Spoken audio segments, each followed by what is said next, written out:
പഴയ നിയമ പുസ്തകങ്ങൾ: ഉൽപ്പത്തി, പുറപ്പാട്, ലേവ്യർ, സംഖ്യ, നിയമാവർത്തനം, ജോഷുവ, ന്യായാധിപന്മാർ, റൂത്ത്. 1 സാമുവേൽ, 2 സാമുവേൽ, 1 രാജാക്കന്മാർ, 2 രാജാക്കന്മാർ, 1 ദിനവൃത്താന്തം, 2 ദിനവൃത്താന്തം, എസ്ര, നെഹേമിയ, ദോവീത്ത്, യൂദിത്ത്.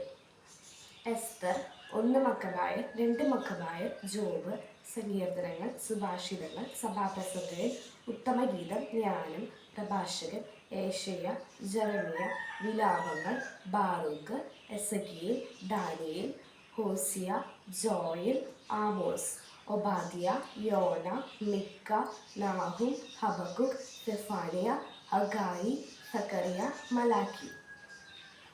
പുതിയ നിയമ പുസ്തകങ്ങൾ: മത്തായി, മാർക്കോസ്, ലൂക്ക, യോഹന്നാൻ, അപ്പസ്തോലരുടെ പ്രവർത്തനങ്ങൾ, റോമ, 1 കോരിന്തോസ്, 2 കോരിന്തോസ്, ഗലാത്തിയ, എഫേസോസ്, ഫിലിപ്പി, കൊളോസോസ്, 1 തെസ്സലോനിക്ക, 2 തെസ്സലോനിക്ക, 1 തിമോഥെയോസ്, 2 തിമോഥെയോസ്, തീത്തോസ്, ഫിലേമോൻ, ഹെബ്രായർ, യാക്കോബ്, 1 പത്രോസ്, 2 പത്രോസ്, 1 യോഹന്നാൻ, 2 യോഹന്നാൻ, 3 യോഹന്നാൻ, യൂദാസ്, വെളിപാട്.